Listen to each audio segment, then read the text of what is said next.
to USC. USC has a mass portal exodus. So I'm going to go through some of the guys here that I feel like are notable. I think they've had 7 guys enter in the past week ever since December 12th.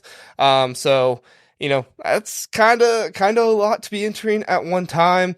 A lot of defensive players, but Corey Foreman, an edge player who was second nationally in the 2021 class, he was a 12th all-time best recruit. So really, really good player. Dealt with injuries last year, but really could never see consistent field time even before that. Domani Jackson, cornerback. He was their starting corner. I think he was a sophomore last year. He was the 5th nationally 5-star. Tackett Curtis, linebacker, just right outside the top 100. He was a starting linebacker for him. Malachi Nelson, huge one, 12th nationally in last year's class. A couple offensive linemen. I think one of their starting tackles, Tarkin.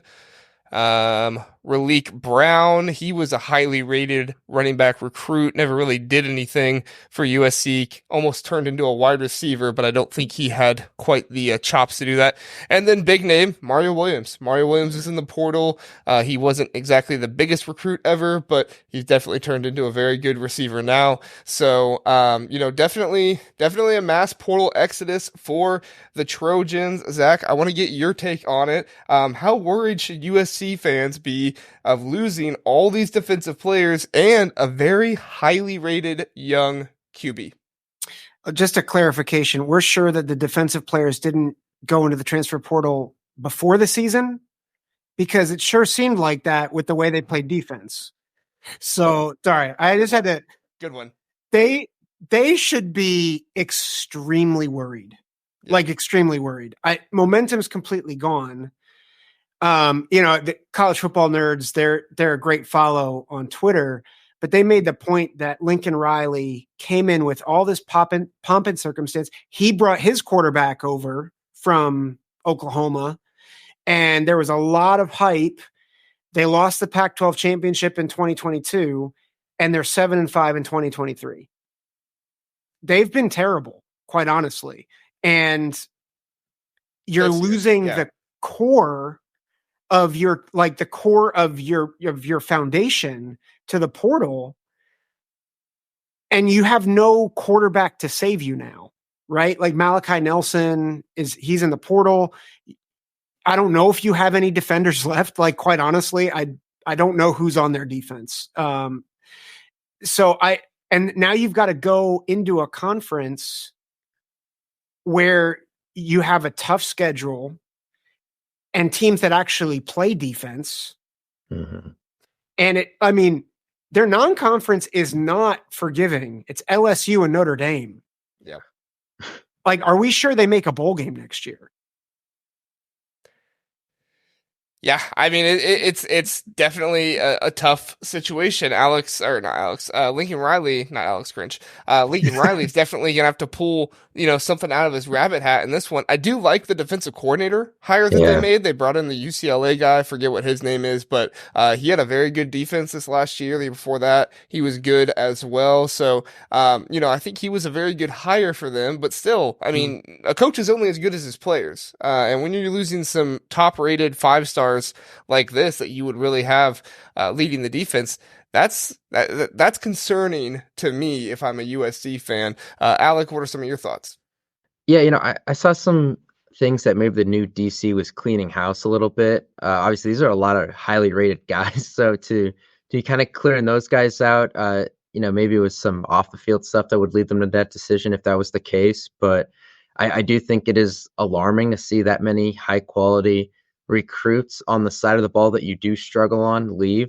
It probably means it's probably going to get worse before it gets better.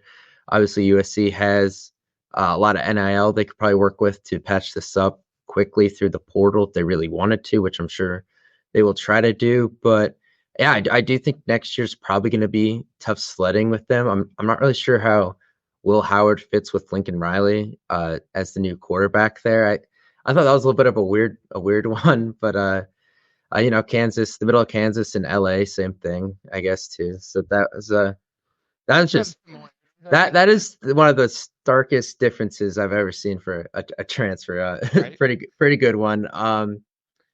But yeah, next year I think they might be in a little bit of trouble, and then I think Lincoln Riley's seat maybe gets a little hot, and it goes into put up or shut up mode for him, and dealing with defenses like Iowa, Michigan, Ohio State, Penn State. If Wisconsin can get back to what they were a few years ago, then you're kind of in some trouble. I mean, they already know that Oregon and Washington can play a little bit of defense when needed too. So it's not going to be as easy as the Pac-12 was, obviously. And, you're not going to find many quarterbacks also that are going to put you in a better spot than someone like Caleb Williams would, where, he's been talked about as the best quarterback prospect since Andrew Luck. Like those guys are once in a decade type guys. So I think they might be in some serious trouble here.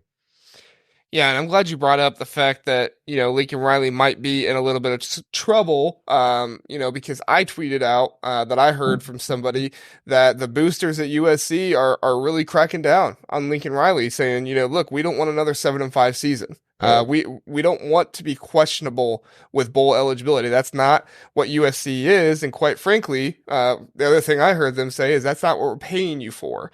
They paid a lot of money for Lincoln Riley, and they're paying a lot of money for a lot of these recruits, and they went after Cam Ward hard. I know there weren't a ton of reports about it, but they went after him, and they didn't get him. And it looks like Cam Ward might be going to Miami instead, or possibly Florida State, somewhere in the ACC like that. But the boosters are not happy right now, and they want to see some wins. Now, of course, there is some smoke about DJ Lagway might switch his commitment on signing day tomorrow. So that's going to be interesting. I think that will kind of put some pieces together if we see that happen of why Malachi Nelson left. But from everything I'm hearing, USC's a little bit concerned, and I don't know if Will Howard really aids those concerns or helps them at all. What do you think, Alec? If you were a USC fan, would Will Howard do it for you at all?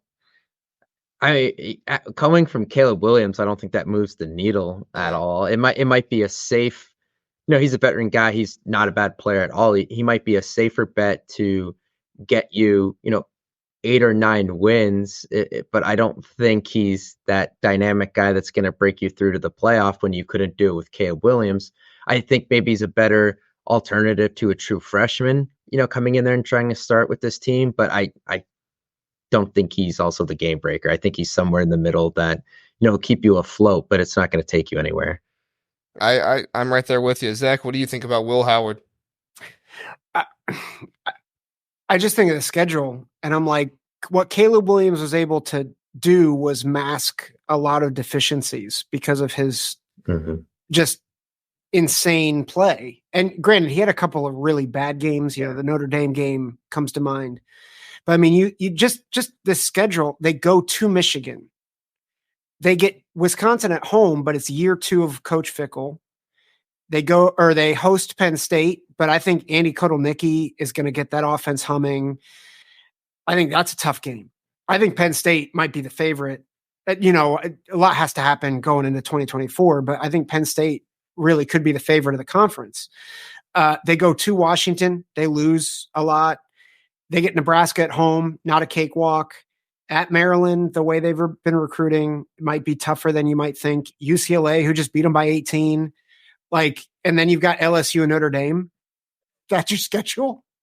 Utah State might, and Rutgers. Well, and even Rutgers, Rutgers probably would not be able to beat USC, but Rutgers isn't necessarily a pushover anymore either. Yeah. So I look at that schedule and I'm like, where are the automatic wins?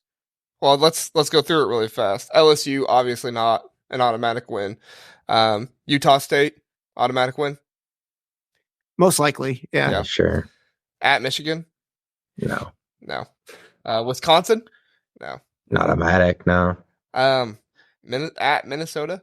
Yeah. I mean, probably. They lost Joe Rossi. Yeah. I think the boat's taken on water at this point. Mm-hmm. I don't know if he's Division II. He might be FCS. I always get those two mixed up. Penn State, no way, right, Alec? No way, give me win. I mean, the only thing they have going for them is that would be Penn State's first experience traveling all the way out to California for a game in the middle of the season. So I'll give them like a little bit there. Yeah. Yeah.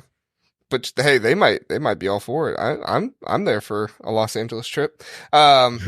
At Maryland, I normally I would say Maryland, sure, but at Maryland, man, I really think this travel is gonna that's also really long travel for them too. Yeah. Yeah.